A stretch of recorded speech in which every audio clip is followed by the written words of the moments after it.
The Montreal Canadiens, and you mentioned a little while before, when we were talking about Ottawa breaking the glass ceiling into the top four, the Canadiens didn't crack the top four, but they did manage to make the playoffs. Their first appearance in the postseason since making the 2021 Stanley Cup Final. That was the back end of the COVID era where they fell to the Tampa Bay Lightning. They get into the playoffs, lost to Washington in 5 games, but I thought what we saw from the Canadiens last year and the energy of that franchise being rejuvenated and making that push towards the playoffs was, I think, heartening for any hockey fan out there that loves the tradition and the history of the Montreal Canadiens. No, if you love the original 6, and take a look right here, the original 6, there it is. If you love the original 6, it was great to see the Montreal Canadiens back in the playoffs. You can't get any more rabid fans than you're going to find in La Belle Province supporting the Habs. And it was really good to see them get back into the playoff picture. The biggest news that the Canadiens made, perhaps, was a trade with the New York Islanders acquiring Noah Dobson in exchange for Emil Heineman and the 16th and 17th picks in the 2025 draft. Dobson turnaround signed 8 years, $9.5 million V. And I think when you and I saw this deal, it certainly raised our eyebrows. I don't see Dobson as a player in that financial stature, but as Elliot Friedman had told us, you're worth what somebody's willing to pay you.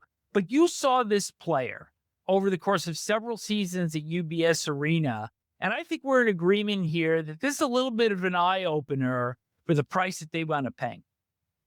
I find it stunning that you would, think that this is a franchise defenseman, because if you're paying him 9.5, he better be a franchise player for you. And does a franchise player last year in 71 games, and he's an offensive player, he's a minus 16 and 39 points in 71 games. The year before, 79 games, he had 70 points. Okay, that's a good year. The year before that, he had 78 games. He had 49 points. The year before, 51. I just don't see him at this level that the Montreal Canadiens must see him at. And boy, oh boy, how far is $9.5 million US going to go in Canada? That's like making 12 or 13 Canadian. Correct me if I'm wrong, but I didn't even hear you talk about his defensive side of the game, which left a little bit to be desired also. No, it leaves a lot to be desired, and it often does, though, with power play, offensively skilled defensemen. I can tell you one thing on a positive. Noah Dobson has a shot that's a rocket. He can shoot from the point. He can score from the point. But he is defensively is a liability at times, and he's not Dennis Potvin, or just to draw an analogy to another Islander. So we'll see. We'll see what Marty St. Louis can get out of him in Montreal. And am I wrong? And is he better? And is he even better getting away from the Islanders? The Islanders had some pretty good players, but we'll get to them when we get to the Metro Division. Let's flip this positive, though, because whether they're on the same power play unit or head coach Marty St. Louis decides to split them up and have them play on different units, left-handed shot, Lane Hutson, right-handed shot, Noah Dobson. That's a pretty formidable backline on a power play if they wind up playing together on a first unit.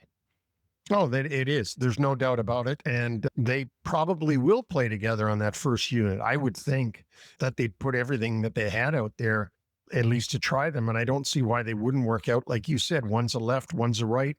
Seems to be perfect. And so see, Dobson, there's no doubt he's a power play player.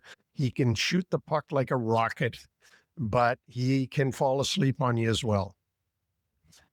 You have to think that power play is going to step up in the league rankings this year. They were 21st in 2024-25. So let's hit the ads. In addition to Dobson, they get Zach Bolduc in a trade with St. Louis in exchange for defenseman Logan Mailloux. Cabo Kahkonen signs as a UFA from Florida. He actually never played with the Panthers, so he'll probably be third-line goaltender. Sammy Blais signs as a UFA, didn't play at all last season in the NHL, did play for Abbotsford in the American Hockey League. That's the Canucks affiliate that won the Calder Cup. And also Joe Veleno signs as a UFA. He had been traded by Chicago to Seattle, released by the Kraken, and signed by the Canadiens. And on the RFA re-signings, goaltender Jacob Fowler, who did a commendable job last season, and defenseman Jaden Struble. The notable drops, Caden Primeau was pretty much third-line goaltender. He gets traded to Carolina. Yoel Armia signed as a UFA by the Kings. Christian Dvorak signed as a UFA by the Flyers. Michael Pezzetta, as we mentioned earlier, signed as a UFA by Toronto. Raphael Harvey-Pinard signed by the Penguins. And Alex Barré-Boulet signed as a UFA by Colorado. So we got a lot of hyphenated names in there. So now it comes time to the Bleu, Blanc, et Rouge questions about the Canadiens. I love your work as creative director on the show. Oh boy, I love the silly little things like this.